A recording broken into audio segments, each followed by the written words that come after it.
Boa noite, todo mundo. Me chamo Gabriel Acheta, sou presidente da Liga de Infectologia da Faculdade de Medicina de Taubaté. Eu estou aqui hoje na nossa quarta aula do curso de antimicrobianos. Estou aqui com o professor André, Luiz Franco Cotia. O professor André é médico especialista em infectologia, mestrando em infecções relacionadas à assistência à saúde pela USP e possui residência médica pelo Instituto Emílio Ribas e é graduado em medicina pela Escola de Ciências Médicas de Volta Redonda. O professor Ele atua na equipe de interconsultas e ambulatório de infectologia do Instituto Brasileiro de Controle de Câncer e é médico do Centro de Serviço de Controle de Infecção Hospitalar do Hospital Infantil do Sabará. Professor André, o senhor tem toda a palavra. Olá, boa noite, Gabriel. Eu só preciso Compartilhar a tela. compartilhar a tela aqui. Peraí, Eu vou dar o ver se eu feedback. consigo. Vê se agora dá, professor. Vamos ver. Tá vendo minha tela? Estou sim. Tá no modo apresentação? Assim. Bom, então vamos começar. Bom, a aula de hoje são dois temas, na verdade. Eu acabei fazendo dois slides separados, depois eu mudo para o próximo tema. Mas o primeiro tema é sobre infecções urinárias e depois a gente vai falar um pouco sobre infecções intraabdominais. Tá?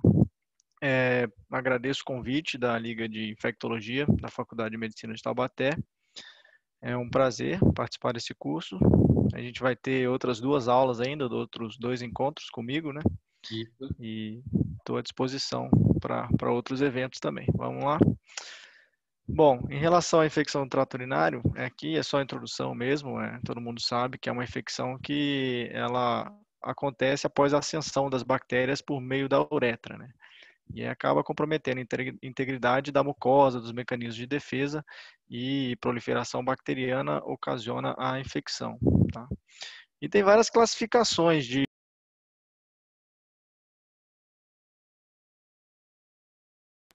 Apertei o mudo aqui sem querer, desculpa. Então, tem várias classificações de infecção urinária. Uma delas a gente pode classificar em baixa ou alta, né? As infecções baixas. É, Existem uretrites, cistites, prostatites e epididimite, tá? Que é a prostatite no homem. E as infecções altas, né? A gente pode classificar também em ureterites, pielonefrite, que é a mais comum, tá? E a apresentação clínica da pielonefrite pode ser complicada ou não complicada, né? Complicada é quando tem algum abscesso, tem alguma obstrução, é, pode evoluir para uma peritonite, enfim ou choque séptico, e não complicada é uma peritonite que é diagnosticada por sintomas sistêmicos, mas não tem nenhum sinal de gravidade. Então, acabei de explicar, a apresentação clínica pode ser complicada ou não complicada. Tem essa classificação de aguda ou crônica, que a gente não usa muito na prática, mas crônicas seriam aquelas infecções que têm duração de mais de 2 semanas, né? E as comunitárias ou hospitalares, que é basicamente onde ocorreu a infecção, né? Se o paciente veio da comunidade ou o paciente está há mais de 48 horas internado, seria hospitalar, né? O que muda para a gente seria a, a etiologia, né? O perfil de resistência das bactérias quando a gente for tratar essas infecções. Bom, aqui alguns fatores de risco, né? Então, as mulheres em geral são mais propensas a adquirir infecção urinária. Uma justificativa é porque a uretra é mais curta do que a do homem, né? Mas alguns outros fatores de risco são, nas mulheres, relações sexuais frequentes, uso do diafragma ou espermicidas, histórias de infecções recorrentes e gravidez. Em idosos, tem doença prostática, esvaziamento deficiente da bexiga, uso de fraldas e várias intervenções do trato urinário, né? Inclusive passagem de sonda, vesical de demora, enfim. E pacientes hospitalizados é justamente a mesma coisa. Uso de catéter ou sonda vesical de demora. Eu vou falar um pouco depois especificamente desse tipo de infecção urinária relacionada a esse catéter. E depois a gente tem comorbidades, né? Diabetes, doença renal crônica, transplante renal, anemia falciforme, enfim, várias comorbidades que podem estar associadas ao maior risco do paciente desenvolver infecção urinária.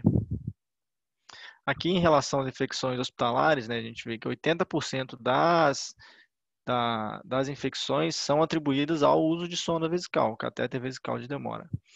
E até 25% dos pacientes internados fazem uso de sonda. Então, é muito importante a gente precocemente retirar esses dispositivos, porque eles aumentam o risco de maneira importante de ocorrer infecção. E aqui é o risco diário de desenvolver infecção urinária, varia de 3 a 7% em paciente com sonda ou catéter vesical de demora. Então, as vias de entrada da infecção por sonda, pode ser extraluminal, que é por fora da sonda, né? Geralmente pode ser precoce, no momento da passagem do catéter, ou tardiamente, a ascensão da bactéria por esse catéter e ocasionando biofilme, né?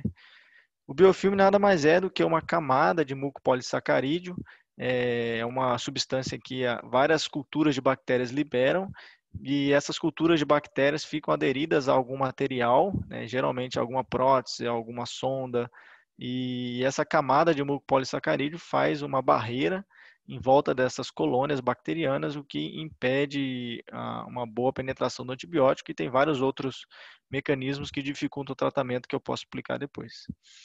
E a entrada intraluminal, que seria por dentro da sonda, né? A sonda ela quebra, se tiver uma quebra do sistema fechado, né, na hora de lavagem da sonda, ou uma contaminação da bolsa coletora de urina, na hora que você não higieniza as mãos corretamente, ou mantém essa bolsa aberta, não mantém o sistema fechado, ou você não esvazia essa bolsa no momento correto, o limite da urina passa de 2/3 da bolsa da sonda, você aumenta o risco de refluxo, né? E aí a entrada seria intraluminal por dentro da sonda.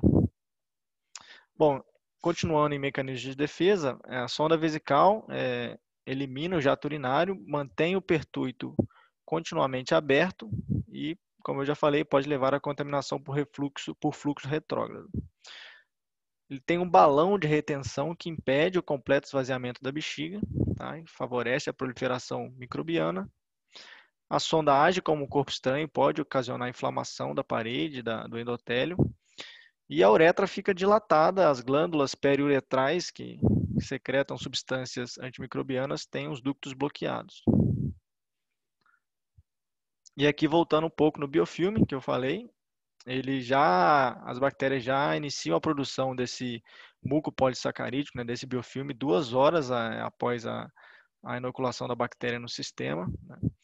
E dentro desse sistema de biofilme, elas compartilham genes de resistência, elas têm vários níveis de multiplicação das bactérias, então as bactérias mais lá no fundo do biofilme, elas se multiplicam de maneira mais latente, o que dificulta a ação de antimicrobianos com ação ribossomal ou em síntese proteica. Então, a gente vê que a presença de biofilme às vezes torna as bactérias 1.000 a 1.500 vezes mais resistentes à ação dos antibióticos, né? É legal vocês guardarem esse conceito, porque ele pode ser usado no tratamento de vários outros tipos de infecção, inclusive osteomielite, que vai ser uma outra aula que eu vou dar, infecções relacionadas a implantes, enfim. Bom, em relação à etiologia, se a gente for analisar infecção do trato urinário comunitário, 75 a 95% das infecções são causadas pela Escherichia coli, uma enterobactéria gram-negativa, tá? Mas, em geral, várias outras enterobactérias estão relacionadas à infecção do trato urinário, porque são as bactérias que colonizam aquela região perianal e perigenital. Então, Proteus, Morganella, Klebsiella, o Enterococcus, que é um gram positivo que está presente no trato gastrointestinal, e um outro agente que é bem relacionado é o Staphylococcus saprophyticus também.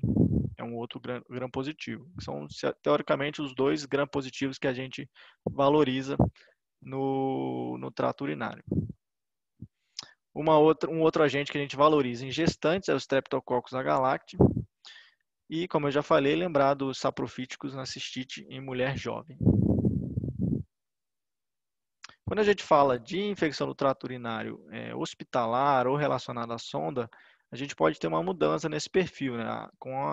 Principalmente com a Escherichia coli perdendo um pouco da sua importância como bactéria causadora de infecção urinária. Então, a gente vê esse gráfico, não sei se estão vendo o meu mouse, mas esse gráfico da direita, com a coluna vermelha, são as bactérias, as bactérias causadoras de infecções não relacionadas ao catéter. Tá? Então, a gente vê que Escherichia coli ela tem uma importância maior e relacionada ao catéter a gente vê um aumento de pseudomonas, proteus, enterococos, enfim. Aqui é um outro estudo, essa é uma corte japonesa, desculpa, sul-coreana, em que a gente vê a diferença de bactérias aqui ao longo do ano, está meio pequeno, mas se a gente for analisar aqui o último ano da análise 2016, a gente vê que o enterococo,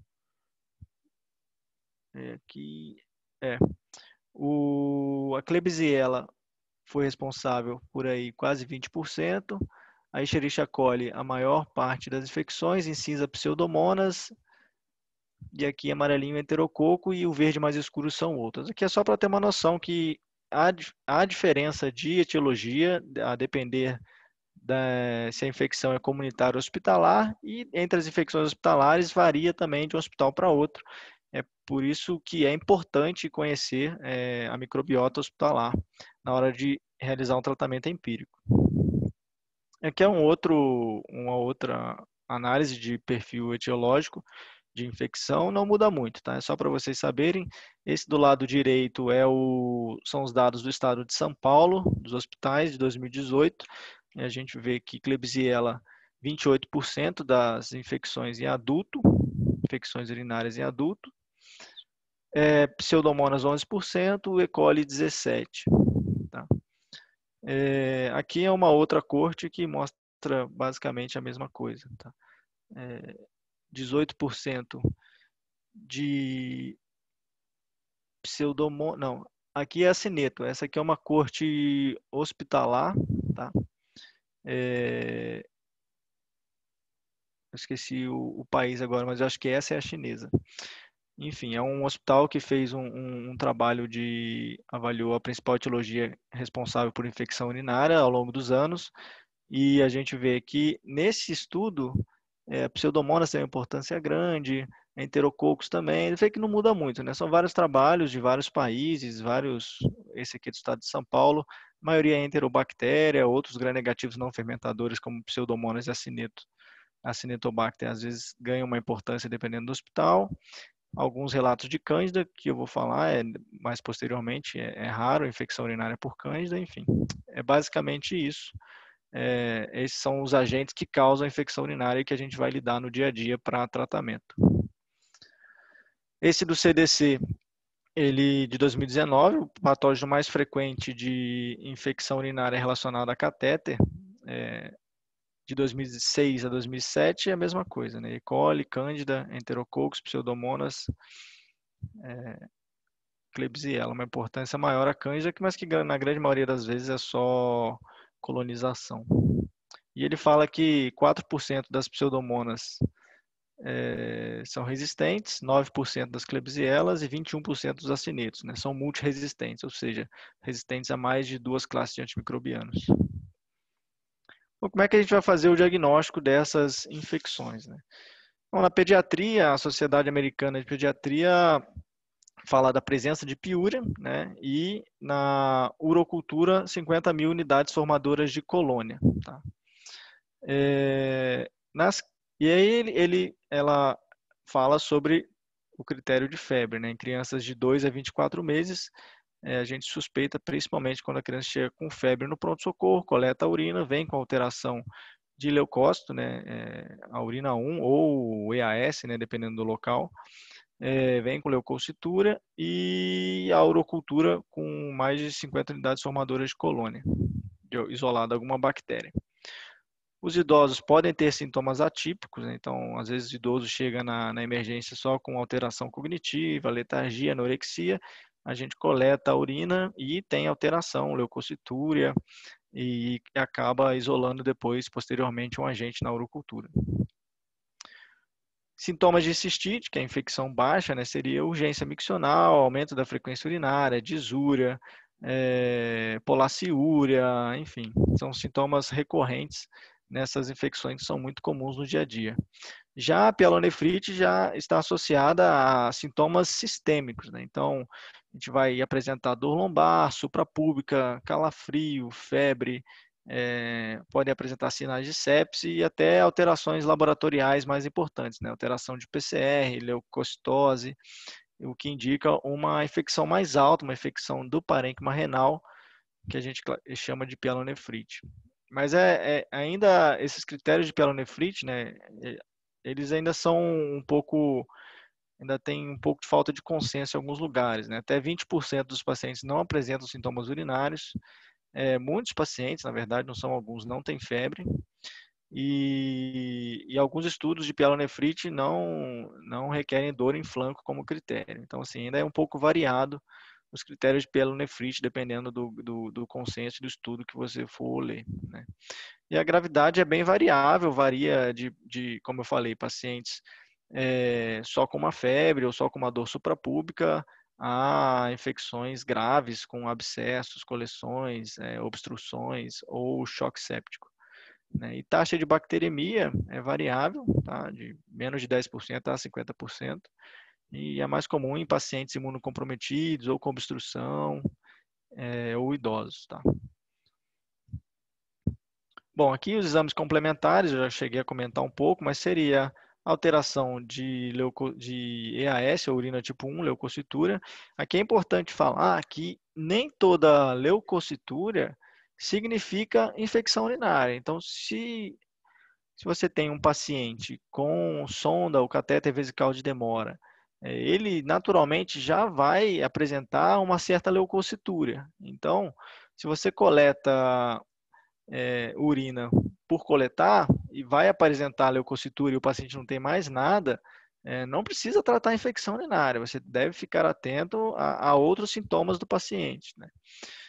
Isso é uma dificuldade muito grande em pacientes, em pacientes neuropatas, em pacientes em coma, entubados, sedados, porque às vezes eles não vão manifestar outros sintomas, né? E se você tem a presença de uma febre, por exemplo, e tem uma leucocitura alterada, você vai acabar tratando, mas não deixe de investigar outros focos, porque se ele está sondado, o fato dele ter leucocitura nem sempre quer dizer infecção e só uma inflamação local pela própria presença do catéter.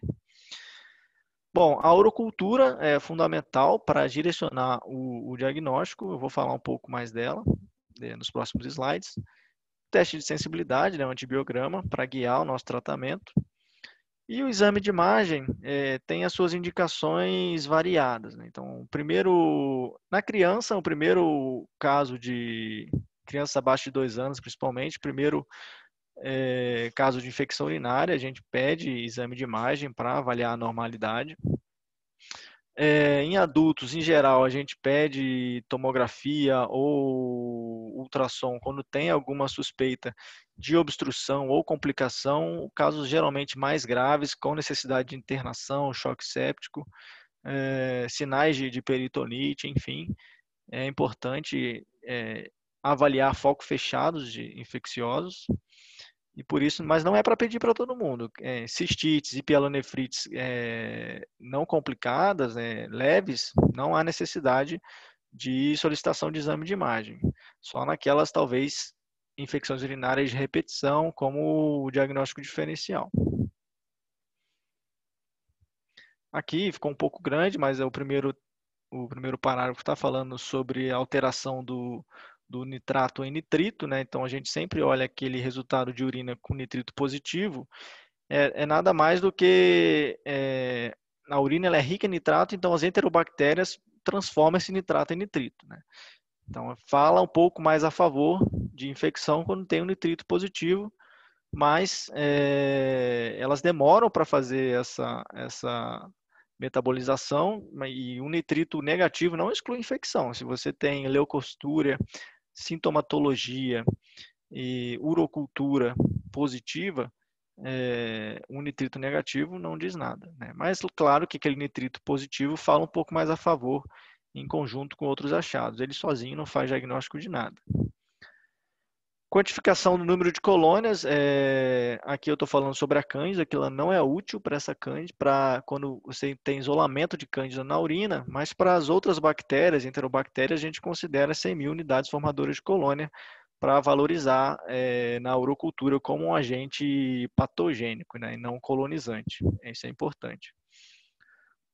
E a cândida a gente vai valorizar principalmente em pacientes neutropênicos, pacientes submetidos a procedimentos urológicos, pacientes em uso de terapia de antimicrobiana de amplo espectro já há algum tempo, pacientes que você não consegue encontrar outro foco, tem uma piúria, tem um foco realmente urinário e já usou antimicrobiano de amplo espectro, é imunossuprimido, enfim, isolou uma cândida, a gente pode pensar em valorizar, mas em geral é colonização. A gente pede para trocar o catéter, recoletar a cultura e deixa para tratar em casos de exceção ou em casos que tem um grande fator de risco para infecção fúngica. São os mesmos critérios de candidemia, né? Paciente internado em UTI, de longa permanência, uso de NPP, que já realizou cirurgias intraabdominais, enfim, e imunossuprimidos. Deixa eu só tentar tirar esse vídeo aqui que está na frente. Aqui. Pronto. Então, a coleta de urocultura deve ser realizada preferencialmente por técnica séptica, tá? Então, coleta limpa por meio de micção espontânea ou cateterização. Precisa fazer a antisepsia ali da região genital antes da coleta da urina. Se a urina for coletada em paciente já cateterizado, a aspiração deve ser asséptica, tá? No local do circuito do coletor. E não há indicação de trocar o catéter para obter uma cultura de urina.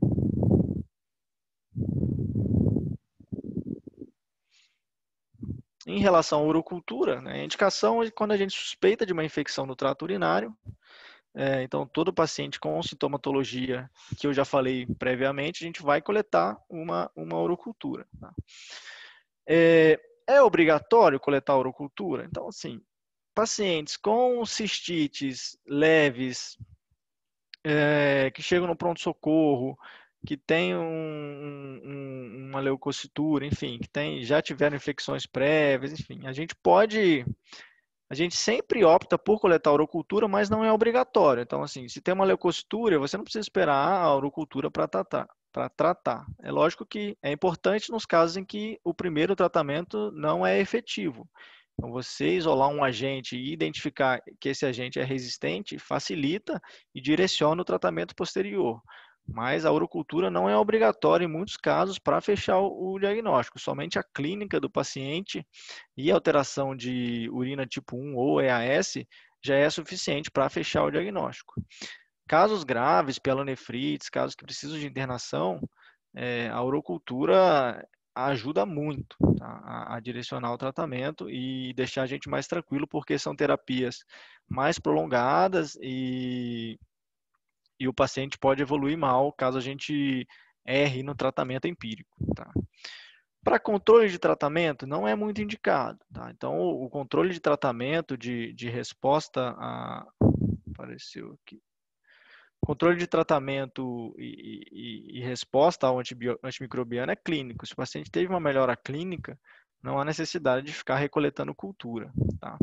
Até porque existe o conceito de bacteriúria assintomática. Né? Então, existem muitos pacientes que são colonizados por enterobactérias, que vai crescer na urocultura e não necessariamente está causando uma infecção, só está colonizando aquela região, que seria o próximo tópico, né, de bacteriúria assintomática. A gente pesquisa, a gente realiza a urocultura em pacientes assintomáticos, naqueles pacientes que vão realizar procedimentos urológicos, então é indicado tratar a bacteriúria assintomática em pré-procedimentos urológicos via uretral, e em gestantes. Então, tirando esses dois, alguns outros critérios que são bem controversos, alguns locais tratam bacteriúria sintomática para realizar artroplastias ou cirurgias ortopédicas com colocação de implante, enfim, mas isso é muito controverso ainda. O que há bastante evidência científica é nos procedimentos urinários, urológicos, e nas gestantes.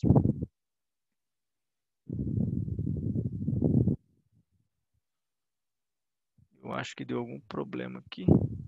Aí foi. Bom, a coleta, preferencialmente, primeira urina da manhã, tá? Frasco estéril, com tampa e boca larga, e antes de antibiótico terapia. Tá? Segunda amostra, pelo menos retenção da urina por 2 horas para coletar uma segunda amostra de urina, após a primeira.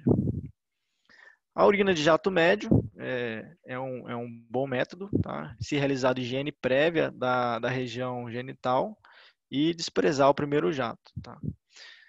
Nas crianças, o saco coletor ele tem um baixo valor preditivo positivo, né? Ele tem um bom valor preditivo negativo. O que é isso? Quando não tem crescimento na urocultura, fala contra a infecção urinária. Quando tem um crescimento de um agente, ele tem uma chance grande de ser contaminação da coleta, né? Então, mas é importante fazer higiene prévia da região genital, colocar o saco coletor de forma asséptica, trocar a cada 45 minutos a 1 hora, e é utilizado em pacientes que não conseguem reter a urina. A urina de sonda vesical, né? A sonda vesical de alívio, né? Sonda vesical de alívio ou aqui no caso seria de demora, né? Não é ideal para a cultura.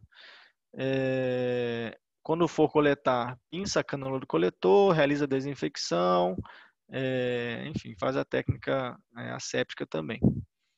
E a urina de punção suprapúbica a gente utiliza em crianças menores de 2 anos, com agulha e seringa diretamente por punção vesical. É uma técnica com bastante sensibilidade e especificidade, mas é bem invasiva, né? E a urina de primeiro jato pode substituir secreção uretral, tá? Então, você vai fazer diagnóstico de outra coisa, uretrite, gonocócica, enfim, clamídia, e você pode usar essa urina de primeiro jato, mas para urocultura não é o ideal, para infecção do trato urinário. Alguns outros aspectos, né? A microbiota colonizante, né? Streptoviridans, Neisseria, Lactobacillus, Corynebacterium, Staphylococcus, exceto os saprofíticos, né? Tudo isso é microbiota colonizante. Em geral, os microbiologistas não valorizam quando cresce na cultura. A gente valoriza mais quando cresce, quando a urina é alterada e tem agente único na placa, tá? Quando tem 2 agentes, a gente avalia se a quantidade é equivalente, né? Tem 100.000 unidades formadoras de colônia. Tá?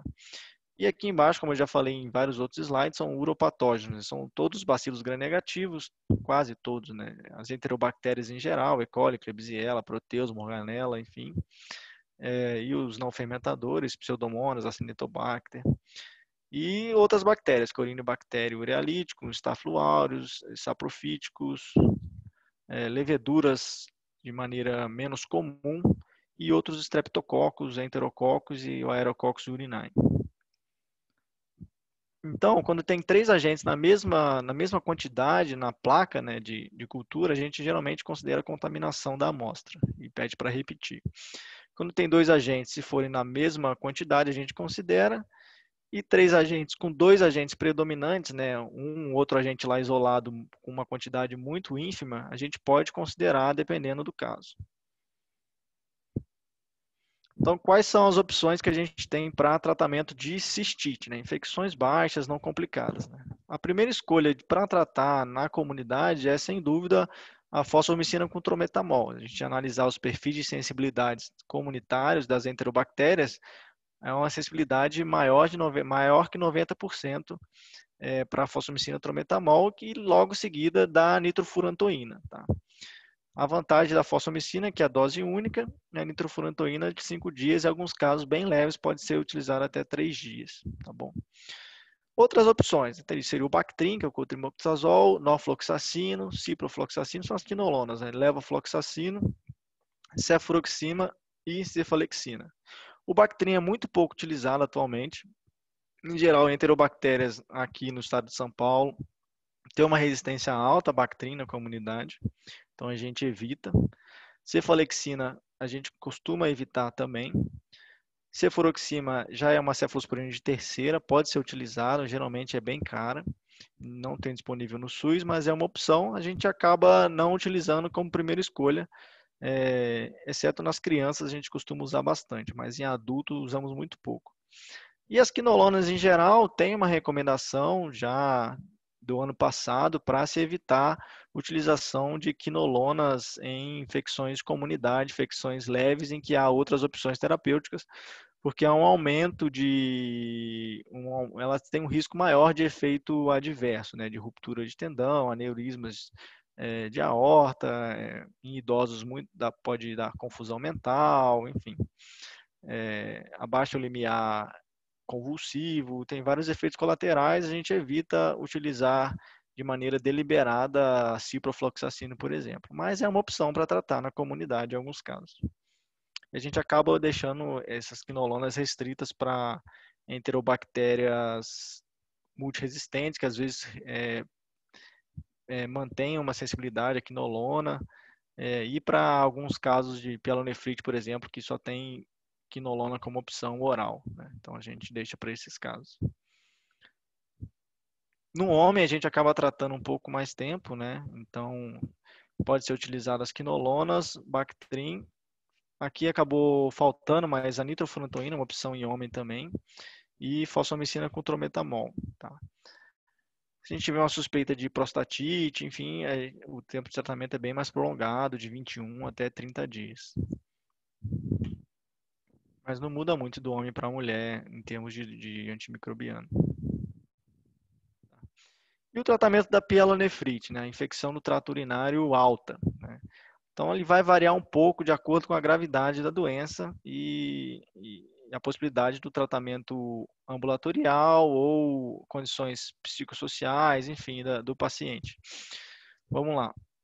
Essa é uma revisão muito boa do New England, que fala sobre pielonefrite em adulto, foi publicado em 2018. Eu vou colocar alguns fluxogramas deles, algumas coisas que eles consideraram nessa revisão. Tá?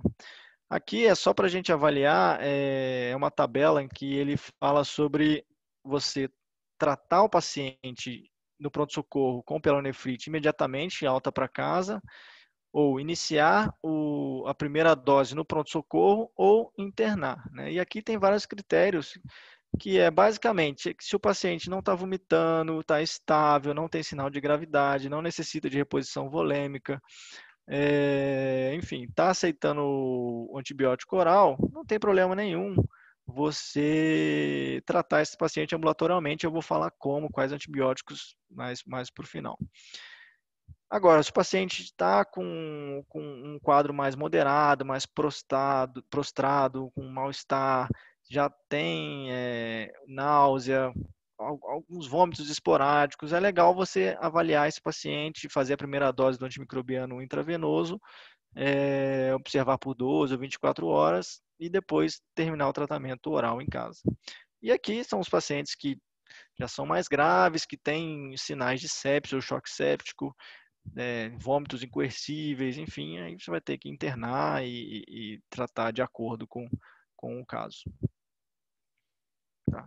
E aqui é basicamente a mesma tabela, ele faz só um fluxograma, né, em que ele tem diagnóstico de pielonefrite aguda, tem indicação de imagem, né, então ele vai avaliar se tem disfunção renal, se tem alteração do clearance de creatinina, se tem suspeita de nefrolitíase. Se não tiver nada disso, não tem indicação de imagem, né? Então, não tem indicação de imagem, ele vai ser admitido no pronto-socorro e vai ser avaliado se ele tem sepse, choque séptico, condições frágeis, se é imunocomprometido, se tem alterações psicossociais, psiquiátricas, enfim. Se ele não tem nada disso também, ele vai ser avaliado a hemodinâmica dele, se tem necessidade de reposição volêmica. Se ele não tem nada disso, é o que eu falei, ele vai ter alta para casa com antibiótico. E aqui, nesse lado direito, é basicamente os outros caminhos que esse paciente pode seguir, né? Tem critério de imagem, vai realizar a imagem, tem critério de sepse, choque séptico, vai ser internado, vai receber antibiótico intravenoso, vai receber reposição volêmica, de acordo com o protocolo, enfim, basicamente isso. Isso é tudo para vocês saberem de algumas indicações e de que é sim possível tratar a pielonefrite ambulatorialmente. Então, a gente vai dar os cuidados de suporte, tá? Identificação de sepse ou choque séptico, tratamento inicial. A gente vai ter uma aula só de sepse depois, se eu não me engano, é o Natanael que vai dar. Vai iniciar a terapia antimicrobiana. Aqui, o tratamento empírico com fluoroquinolona ou Bactrim, tá?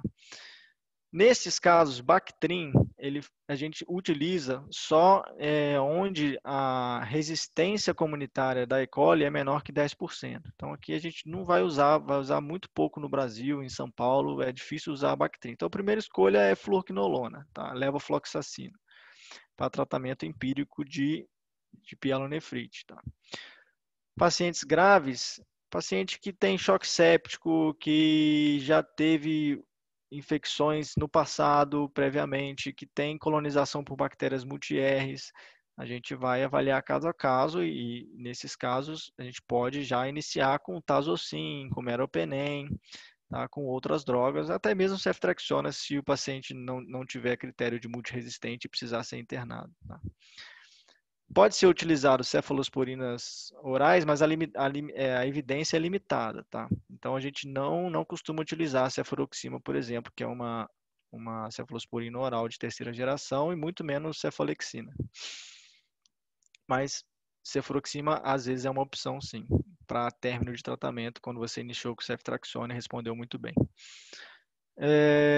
A dose inicial de antibiótico intravenoso de ação prolongada, né, que seria levofloxacino. As quinolonas são drogas pico dependentes, então você pode, geralmente a posologia é 1 ou 2 vezes ao dia, né? E aí, se tem agravamento clínico ou falta de melhora após 1 ou 2 dias de terapia, aí sim tem indicação de repetir cultura, realizar exame de imagem, investigar melhor esses pacientes. Em relação ao tempo de tratamento, já existem vários trabalhos que autorizam e mostraram que é igual a gente tratar 7, 10, 14 dias com várias drogas, tá? Então, não há necessidade de pielonefrite tratar 2 semanas para todos os casos. A evidência ainda é baixa naqueles pacientes com imunossupressão, até mesmo com diabetes, a gente ainda opta por tratar 14 dias, tá? Mas pacientes sem imunossupressão, sem diabetes, sem abscesso, enfim, a gente pode, uma pielonefrite leve a moderada, a gente pode sim tratar por menos tempo. Então, aqui ele dá uma sugestão, esse estudo do estudo do New England, de ciprofloxacino 7 dias, levofloxacino 5 dias, tá? Aqui. Bactrim 10 a 14 dias. Aí as outras drogas, o mínimo 10 dias, tá? O que tem mais estudo para tratar menos tempo é cipro e levofloxacino. Tá? As outras, em geral, são 10 dias. Tazocin, cefuroxima, clavulin, enfim, que a gente não usa muito. Clavulin seria para enterococo, né? Ou Tazocin, é uma droga que age no enterococo. Ceftriaxona 10 dias, 7 a 10 dias. Cefepime também. E os carbapenêmicos, em geral, 7 a 10 dias também. Meropenem e ertapenem. E, por último, os aminoglicosídeos, né? Amicacina e gentamicina. Bom, entre as mulheres, né, que têm patógenos suscetíveis, a taxa de sucesso é alta com quinolona, tá? No mais de 90%, 5 a 7 dias. Ou Bactrim 14 dias, naqueles casos em que você tem uma cultura positiva, uma Escherichia coli sensível, você pode tratar com Bactrim, que você tem um antibiograma na mão, e aí eles não tem diferença de fluoroquinolona 7 dias ou Bactrim 14 dias, tá? Na taxa de sucesso e taxa de cura. Entre homens, né, isso é tudo do artigo do New England, tá? Entre homens com itu febril, né, 1/3 dos quais tem pielonefrite clínica, as taxas de cura com cipro entre aqueles que um patógeno suscetível são altas. Aqui eu estou lendo, mas basicamente que ele comparou tratar cipro com 14 dias e 28 dias e a cura foi a mesma, né? Não teve diferença, né? Foi discretamente menor com 7 dias. E aqui eu já tinha falado que falta dados sobre a duração de tratamento em doenças graves, resposta tardia ao tratamento, pacientes que precisam de intervenção mecânica, né, cirúrgica, ou alguns agentes multiresistentes.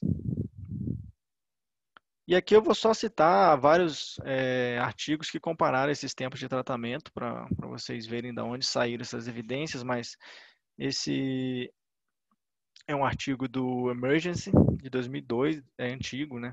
Um estudo randomizado, controlado, que um grupo recebeu 1 grama de ceftriaxona e o grupo B recebeu 1 grama de ceftriaxona seguido de cefixima por via oral. Não houve diferença, que é para validar o tratamento ambulatorial e oral. Tá? Esse outro estudo, ele comparou levofloxacina EV ou oral uma vez ao dia por 5 dias ou cipro 2 vezes ao dia por 10 dias. Tá? E no final não teve diferença de erradicação microbiológica e desfecho clínico. Né? Então, conclusão, ambos os esquemas, tanto levo 5 dias quanto cipro 10 dias, o desfecho foi o mesmo, clínico e microbiológico, em 506 pacientes. Aqui é só para mostrar o N do estudo, né? Foram, na verdade, 537 num braço e 556 no outro, né? E o grupo bem randomizado. Em relação à infecção do trato urinário complicado, a gente considera pelo menos um fator complicador, né? Que aí seria bexiga neurogênica, retenção urinária, obstrução, né? Nefrolitise, tumor, fibrose, né? A gente já considera como uma infecção do trato urinário complicada, né? E foi o que ele utilizou nesse artigo aqui da LEV e da CIPRO. E 62 sujeitos foram considerados com pielonefrite complicada, né, dentro dessa randomização dele. Né? Então, a gente, aqui ele é como se ele dissesse, ó, o N de pielonefrite complicada foi menor nesse estudo, então toma cuidado com o tratamento dessas infecções por menos tempo. Né? Esse é um outro estudo também que fala a mesma coisa, né? Comparou tratamento 7 ou 14 dias com cipro e em mulheres com infecção do trato urinário, com pielonefrite, e não houve diferença, tá? Então, nos homens, 7 dias de tratamento com antibiótico foi inferior a 14 dias quando se olha para a cura clínica a curto prazo. Tá? Aqui ele mostra que é aquela ressalva de que no homem a gente evita fazer tratamento com 5, 7 dias, eles faz um tempo mais prolongado. Tá? E durante o segmento a longo prazo, mesmo nos homens, o tratamento com antibiótico por 7 dias não foi inferior a 14 dias. Tá? Então, ele fala para a cura clínica a curto prazo, ou seja, a sintomatologia demorou um pouco mais para se resolver, mas a longo prazo não teve diferença, não teve recidiva nem falha terapêutica tratando 7 ou 14 dias. Aqui é um outro, é o mesmo estudo, só que na tabela algo que eu quis chamar a atenção, que o N de imunocomprometido é muito pequeno, então não dá para a gente validar essas condutas para paciente imunocomprometido. Aqui é a mesma coisa, eu vou passar, são vários artigos que falam que não houve diferença 7 e 14 dias. Esse é outro que mostra tratamento de pielonefrite, 7 dias versus tratamento longo, que ele considera 10 ou 14, né? A revisão sistemática e meta-análise. Não vou me estender muito, eram só exemplos que eu queria mostrar para vocês, de vários artigos que já mostram que não há diferença do tratamento curto com levofloxacino comparado com o tratamento longo. E também é bem validado esse tratamento via oral. Tá? Bom, os achados principais é que o tratamento com fluoquinolona ou beta-lactâmico para pielonefrite aguda deve ser limitado a 7 dias, né, que seria ceftriaxona, aqui no caso. A curta duração provavelmente deve ser adotada também para pacientes com bacteremia. Então, se você isola um agente causador de infecção do trato urinário, você isola ele no sangue, não vai mudar a sua conduta. Tá? Em pacientes com anormalidades urogenitais, as evidências, embora fracas, sugerem que um tratamento mais longo, de 14 dias, é necessário. Então, anormalidades, obstrução, complicação como abscesso e pacientes imunocomprometidos, 14 dias. Bom, era isso que eu tinha para falar de infecções do trato urinário. Eu foquei um pouco mais no tratamento da pielonefrite agora, para vocês entenderem que pode ser realizado oral e por tempo menor. Tá? Acho que as perguntas eu vou responder posteriormente. Eu vou trocar os slides e passar para a aula de infecções intraabdominais. Gabriel, quer comentar alguma coisa? Posso continuar? Pode sim, professor, pode continuar. Tá bom. Não, a gente faz pergunta, qualquer coisa, acho mais fácil. Tá bom. Bom, em relação às infecções intraabdominais, eu vou falar principalmente das complicadas, tá? A aula foi baseada no guideline do IDSA e de 2016. Então, vai ser uma introdução, uma classificação, patogenia, etiologia, manejo, diagnóstico etiológico e terapia antimicrobiana. Bom, infecção intraabdominal complicada é aquela que você estende a infecção além da víscera de origem, né? Então, você tem uma complicação, uma extensão para o espaço peritoneal. Então, você tem desde formação de abscessos até peritonites mesmo, generalizadas, enfim. Aqui é só um dado que a apendicite ingere em média 300 mil pacientes por ano nos Estados Unidos e é a segunda causa de óbito por infecção em UTIs. É parecido com a infecção urinária, como todas as infecções, podem ser comunitárias, né, ou associadas à assistência à saúde hospitalares. Então, a comunitária é cerca de 80% dos casos, e as associadas à assistência à saúde, em geral, são relacionadas à complicação de cirurgia prévia, né, eletiva ou emergencial. Né. A gravidade pode ser leve ou moderada, tá, e grave, né. E aí a gente vai utilizar vários critérios como choque séptico, o Apache, peritonite, enfim. Geralmente os casos graves têm uma peritonite, tá? Necessita de abordagem cirúrgica e limpeza da cavidade. São pacientes com estado imunológico deficiente, pacientes mais idosos, têm comorbidades, enfim. E evoluem com disfunções orgânicas, né? Renal, hepática, enfim. Em relação às peritonites, né, é uma contaminação do peritônio por bactérias, né? E existem também peritonites químicas, tá?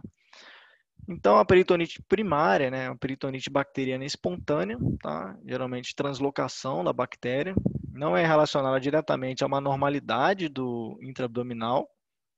E é muito comum em paciente com insuficiência hepática, com cirrose, ascite, que evolui com esses casos de peritonite bacteriana espontânea.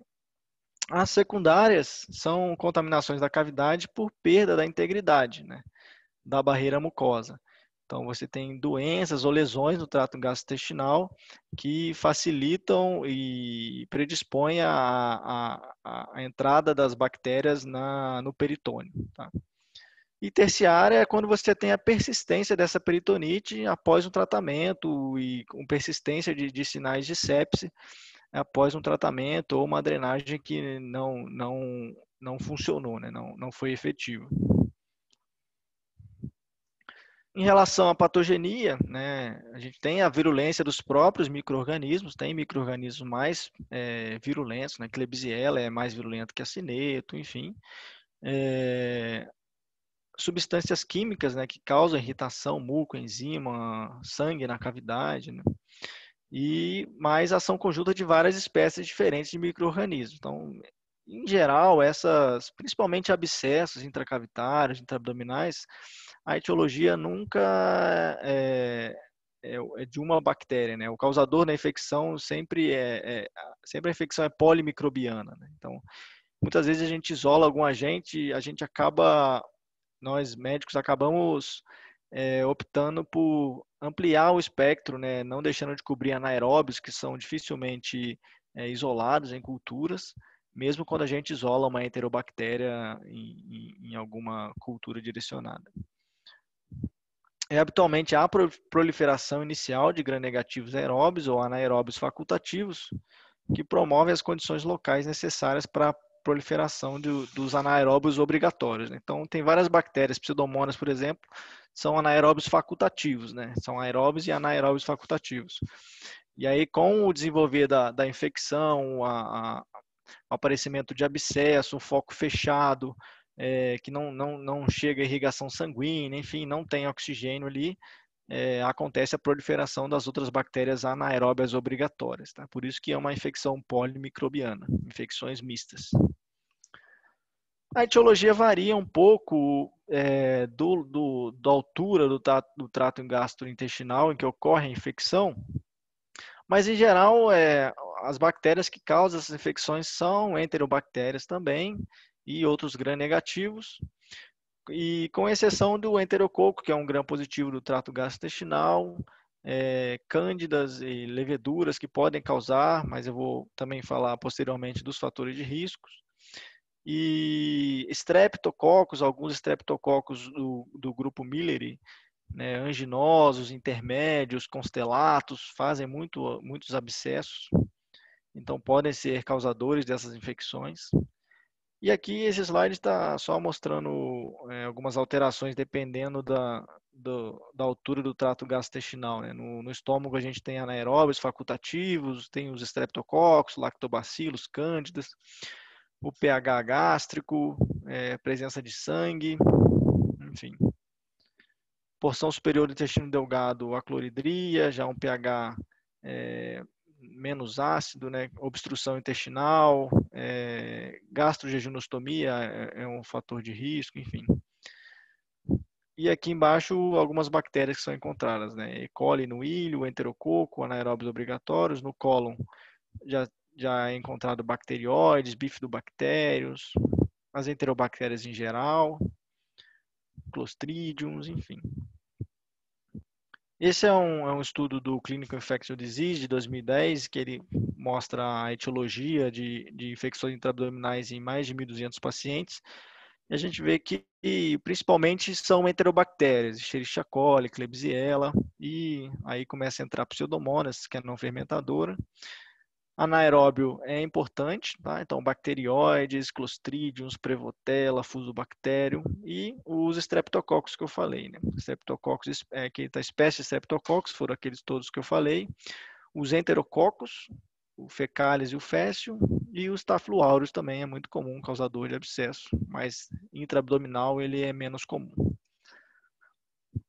Peritonite terciária, aquela que não responde à terapia inicial ou ao procedimento cirúrgico inicial. Nesses casos, a gente vai suspeitar de outros agentes, né, que a gente não suspeita inicialmente em infecções intraabdominais comunitárias. Então, nesses casos terciários, são geralmente infecções relacionadas já à assistência à saúde, pacientes que já foram mexidos, já foram submetidos a procedimentos cirúrgicos, já receberam antibiótico. Nesses casos, a gente vai suspeitar de outros agentes, como cândidas, enterococcus, tá? E acineto, pseudomonas aeruginosa. E a gente tem que ampliar um pouco a cobertura, eu vou falar na hora do tratamento. Então, o manejo inicial de pacientes com suspeita de infecção intraabdominal, né? Quando a gente fala infecção intraabdominal, eu acabei não falando no início, né? Vai entrar apendicite, diverticulite,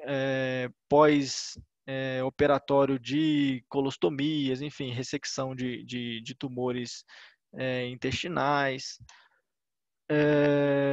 abscessos hepáticos, abscessos em vias biliares, pâncreas, enfim, é uma gama de infecções que o tratamento a gente pode classificar como infecções intraabdominais e a gente consegue manejar de uma maneira um pouco semelhante em alguns aspectos, tá?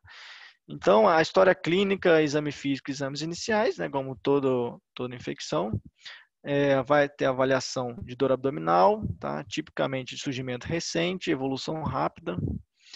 Geralmente tem sintomas gastrointestinais, dor abdominal, aumento do volume, obstipação, vômitos, náuseas. Sinais de sepse, né? Febre, taquipneia, hipotensão, taquicardia, dor à palpação do abdômen, descompressão brusca, principalmente na apendicite, rigidez de parede abdominal, que sugere peritonite, alterações laboratoriais, hemograma com leucocitose, proteína C reativa aumentada. O raio-x de abdômen não ajuda, mas não é um exame tão específico, né? Mas a gente consegue ver distensão, edema de alça, pode avaliar pneumoperitônio, suspeitando de fezes na cavidade, enfim. Borramento da sombra do psoas, níveis hidroaéreos. E é importante o raio-x de tórax para descartar causa pulmonar ou torácica, enfim.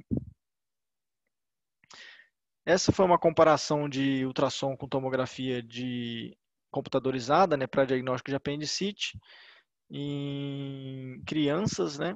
Eles avaliaram 26 estudos, mais de 9.300 pacientes, e a gente vê que a sensibilidade da tomografia é um pouco maior, tá? 94%, e no adulto também é bem comparável, mas a gente não pode descartar totalmente o ultrassom. É um exame bom, rápido, sem contraste. Tudo bem que é examinador dependente, mas faz diagnósticos de muitas infecções e ajuda nesse diagnóstico inicial, principalmente em ambientes e hospitais em que não há uma tomografia computadorizada de fácil acesso, tá? Então, o ultrassom de abdômen é sim importante para diagnóstico e guiar o tratamento. Então, o que é importante? Manter a estabilidade hemodinâmica do paciente, reposição volêmica, terapia antimicrobiana precoce, tá? Principalmente em menos de 24 horas, empírica, mas baseada nos agentes mais prevalentes, tá? E o tratamento cirúrgico é fundamental, tá? Principalmente em casos de peritonite ou em casos de peritonite purulenta, em casos de abscesso, porque é um pouco parecido com o que eu falei na primeira aula do biofilme, né? O antibiótico não penetra bem em foco fechado, ele não consegue agir nessas bactérias a carga bacteriana é muito alta. Então, o controle do foco, a limpeza cirúrgica, a drenagem é fundamental. A gente sempre opta, principalmente em infecções localizadas, abscessos localizados, pela drenagem guiada, tá? Por ultrassom ou tomografia. É menos invasivo, causa menos comorbidade ao paciente. Mas alguns casos em que a infecção é difusa, precisa de uma limpeza e uma lavagem extensa da cavidade, tá? Então, pacientes com peritonite difusa é um procedimento emergencial, tá? O diagnóstico é clínico, esse paciente vai para o centro cirúrgico. Pacientes hemodinamicamente estáveis, a gente pode esperar até 24 horas para avaliar a melhor abordagem cirúrgica e até identificação de um foco mais direcionado para tentar fazer o procedimento guiado por imagem. E como eu falei, sempre a drenagem percutânea é preferível à abordagem cirúrgica. E aí fica sempre aquela discussão do clínico com o cirurgião de qual o melhor momento para realizar a abordagem e se vai ser guiada, se vai ser aberta. O que tem que se levar dessa discussão é que ela precisa ser feita, né? Em alguns casos, com peritonite difusa, choque séptico, ela precisa ser realizada de maneira um pouco rápida, porque diminui a mortalidade, a morbidade do paciente, né?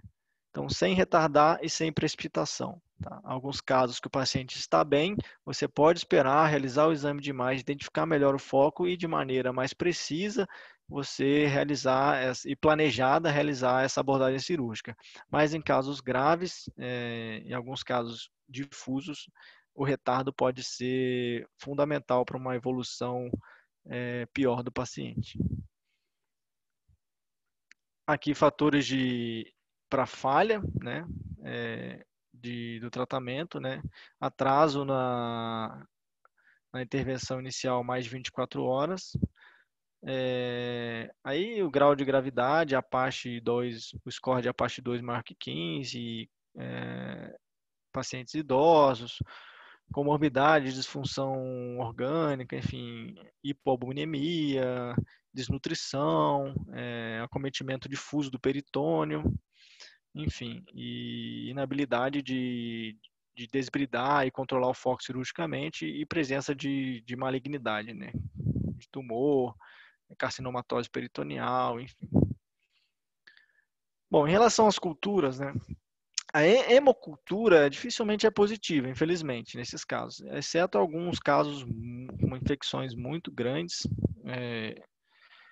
peritonites difusas ou abscessos muito grandes, pode ter bacteremia e você conseguir isolar na hemocultura. A gente não tem uma recomendação para infecção comunitária, exceto em pacientes críticos, né? Mas se o paciente é com sepse, paciente um pouco mais, que exige um pouco mais de cuidado, a gente acaba coletando sim hemocultura, porque é protocolo, né? Apesar da sensibilidade ser baixa. Cultura de secreção, aqui ele fala que é opcional para infecção comunitária. O que ele quer dizer com isso, né? Um apendicite, não necessariamente você tem que fazer uma cultura guiada, enfim, para tratar. Você vai abrir, vai fazer uma apendicectomia, vai resolver, né? E se o paciente é de alto risco, com exposição recente a antimicrobiano, a gente sempre prefere, é praticamente obrigatório realizar e tentar isolar um agente do abscesso ou da infecção intraabdominal para guiar o tratamento. Tá? Mas infecções comunitárias leves ou moderadas, a gente consegue tratar muito bem controlando o foco e com terapia empírica de baixo espectro, ceftriaxona, metronidazol, enfim, eu vou falar posteriormente. Infecções relacionadas à assistência à saúde, a gente, como eu falei, precisa realizar cultura, né, ou cultura guiada, né, retirar o foco e mandar material para a cultura, ou cultura por cirurgia aberta também, né. E a gente sempre envia material para cultura de anaeróbio, né, inoculado em frasco de hemocultura. Em relação à terapia antimicrobiana, nas infecções intraabdominais leve a moderada, né, da comunidade, a gente vai cobrir enterobactérias, tá, gram-negativos e os anaeróbios. Tá? Não tem uma necessidade inicial de cobrir enterococo e cândida. Droga para enterococo é basicamente tazocin, meropenem pega em alguns casos, imipenem principalmente tem uma cobertura contra enterococos, mas não é a melhor droga. Tazocin e ampicilina, tá? E cândida seria fluconazol ou equinocandina, mas a gente não trata inicialmente. Então, como eu falei, tratamento de infecções intraabdominais leves a moderadas da comunidade tem uma cobertura para estrepto, gram-negativos, entéricos e anaeróbios. Então, ceftriaxona, metronidazol. Em alguns casos pode ser optado por quinolona e metronidazol, tá? São bons esquemas de comunidade, tá? E até mesmo tazocin, que tem uma cobertura já de anaeróbio, já pega até o enterococo que nem precisava, já pega streptococcus, já pega as enterobactérias todas, enfim, gram-negativos. É uma boa opção para aqueles pacientes que não têm fatores de risco para enterobactérias multiresistentes.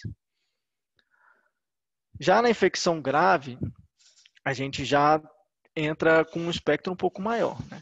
Então, a gente geralmente usa o tazocin, que tem a cobertura para enterococo, ou meropenem e imipenem, e esses agentes já têm uma cobertura para anaeróbio, então não precisa associar metronidazol.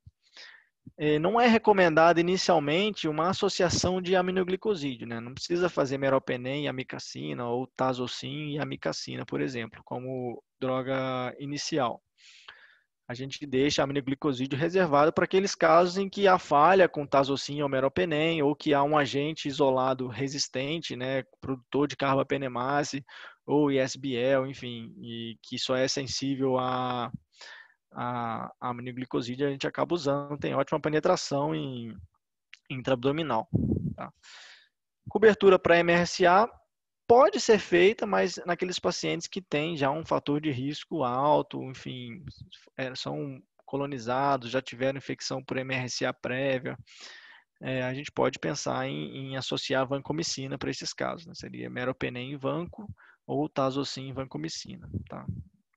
Mas também não é obrigatório fazer rotineira, porque como vocês viram lá nos slides anteriores, Staphylococcus aureus era menos de 4% das etiologias, tá? Mais comum mesmo é gram negativo. Já as infecções relacionadas à assistência à saúde começam a complicar um pouco, né? Então você já tem pacientes que estão internados há longo tempo, já foram submetidos a procedimentos cirúrgicos e geralmente as infecções são ocasionadas após uma complicação de procedimento cirúrgico, daquele paciente que já é colonizado por uma bactéria multiresistente, já usou antibiótico de amplo espectro. Então, a gente acaba direcionando esse tratamento empírico de acordo com o perfil de resistência do hospital, né? da microbiota do hospital. Na maioria dos casos, a gente usa meropenem mesmo, e em alguns casos associa vancomicina. Para a gente pensar em candidemia ou infecção por cândida, né, a gente aplica algumas vezes aqueles Candida scores, tá? Lembrando que esses Candida scores não têm um valor preditivo positivo muito bom, ou seja, se tem um Candida alto, né, ou que sugere infecção, ele não tem um valor positivo muito bom, tá? Não dá para se basear tanto neles. Mas ele tem um valor preditivo negativo bom. Ou seja, se tem um Candida score baixo, a chance de ser uma infecção causada por Candida é pequena. Aí você pode confiar, tá? Mas a gente acaba pensando em infecção por Candida já naqueles pacientes em uso de NPP, internados em UTI há muito tempo, em uso de antibiótico de amplo espectro, que já passaram por cirurgias intraabdominais, já tiveram a cavidade manipulada, pacientes que têm isolado Cândida colonizando outros sítios, né, em secreção traqueal, às vezes, em urina, tem colonização por Cândida, várias espécies de Cândida. Você soma esses fatores e isso pesa na hora de você cobrir empiricamente uma infecção intraabdominal por Cândida, né, associando fluconazol ou uma equinocandina como a micafungina, né? E nesses casos a gente acaba cobrindo o enterococo, né? Empiricamente. Então a gente pode dar ampicilina ou tazocin, como eu falei, que são drogas muito boas para enterococo. E meropenem e imipenem têm uma ação contra enterococos fecalis, tá? Contra féstil também, mas principalmente contra fecalis e principalmente o imipenem, que é uma droga já um pouco mais cara. Então a gente pode dar meropenem, geralmente são enterococos sensíveis, a não ser que sua prevalência de VRE, enterococo resistente à vancomicina, seja muito alta no hospital. Aí sim você vai entrar com linezolida, por exemplo, que é uma droga para esse tipo de agente, tá? Aqui são vários tipos de esquemas de um artigo do Principles and Practicals of Infectious Disease, 2010, mas eu vou mostrar o mais recente, de 2016, do IDSA, o Guideline. Aqui ele sugere vários regimes, né, para tratamento de infecções intraabdominais. O regime com beta-lactâmico seria principalmente o tazocin, tá? A gente evita ampicilbactam e ticarcilina a gente não usa. Carbapenêmico, mero ou imipenem de preferência. Lembrando que o ertapenem não tem ação contra pseudomonas, não tem ação contra Acinetobacter, não tem ação contra Moraxella serrácea, enfim, e Providência. Então a gente acaba optando por mero e imipenem.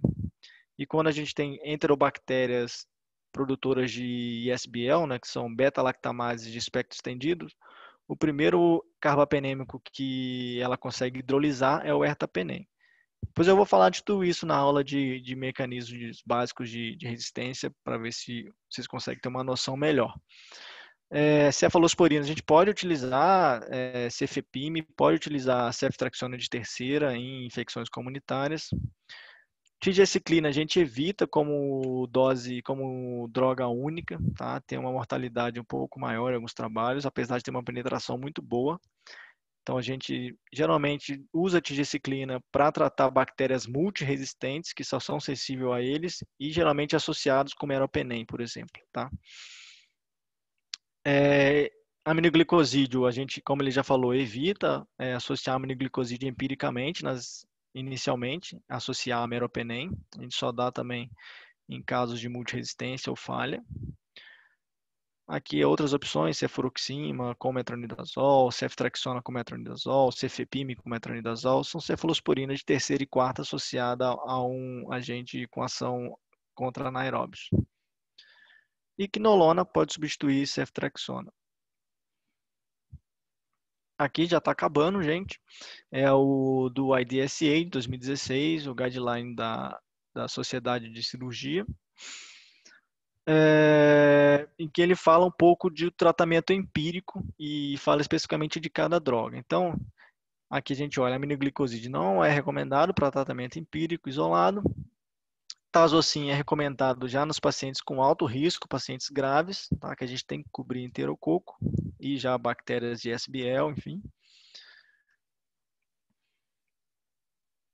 Das cefalosporinas, o que ele recomenda e sugere é o cefepime, ceftazidima em infecções de alto risco, tá? Com gravidade, e ceftriaxona ou cefotaxima, que já são de terceira, para infecções de baixo risco, infecções intraabdominais leves. E tudo empiricamente isso, tá?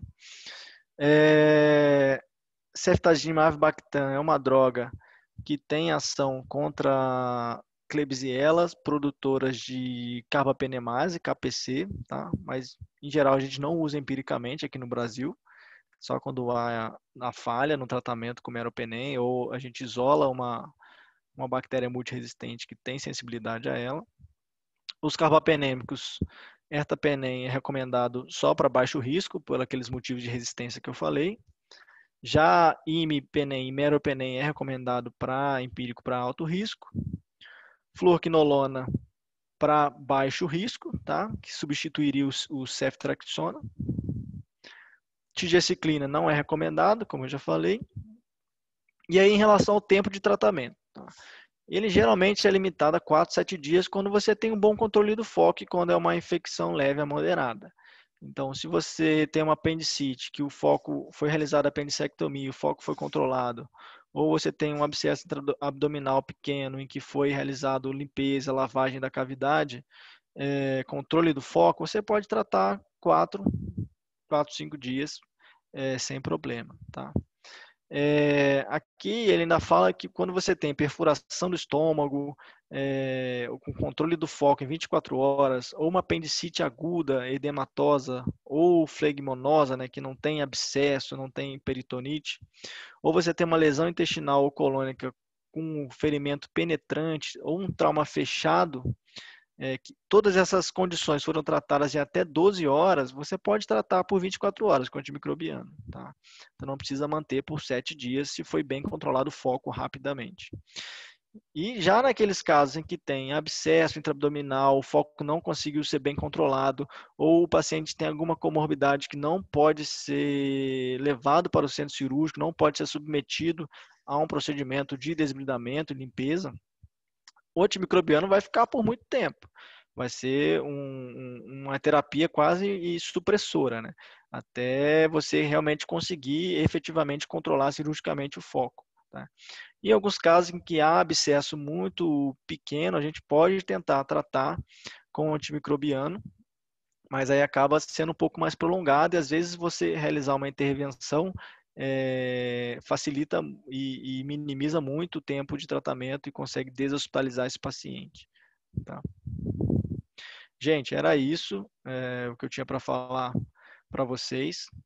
Espero que eu tenha ajudado, que eu tenha conseguido ser claro na aula. Estou à disposição para esclarecer dúvidas e posteriormente vocês podem enviar para a Liga de Infectologia e espero encontrar vocês nas próximas aulas e nos próximos encontros. Muito obrigado. Boa noite. Professor André, eu agradeço imensamente pela aula, foi extremamente didática. Nossa base aqui, pelo menos na faculdade, não é algo muito bom e assim, menos de 2 horas deu para elucidar muita coisa. Então, meu imenso muito obrigado. Eu que agradeço. E, professor, o senhor poderia falar uma palavra-chave para hoje? Pode ser Sabará. Sabará. Ok, então. Então, hoje a palavra-chave é Sabará. Recadinhos da semana. Semana que vem, o professor André e o professor Juan farão outras mais 2 aulas. Se não me engano, o professor André falará sobre sepsis, né, professor? Se não me Não, eu engano. vou falar de Osteomielite? infecções, osteomielites, infecções ósseas. Osteomielite. E o doutor Juan, vamos ver qual vai ser o tema do doutor Juan. Muita calma nessa hora. Doutor Juan falará sobre sepsis. Quem quiser perguntar para o professor André, só perguntar no Forms da Liga, que na aula seguinte o professor André vai responder as perguntas. Amanhã a gente fará o sorteio de 5 livros da SJT. É só virem na descrição do vídeo, vai ter um link para o nosso Instagram. Sigam o Dr. André no Instagram, pelo Infectologia. Depois vai botar na nossa descrição. E é isso. Semana que vem tem mais 2 aulas. E muito obrigado a todos. E bom final de semana. Até mais.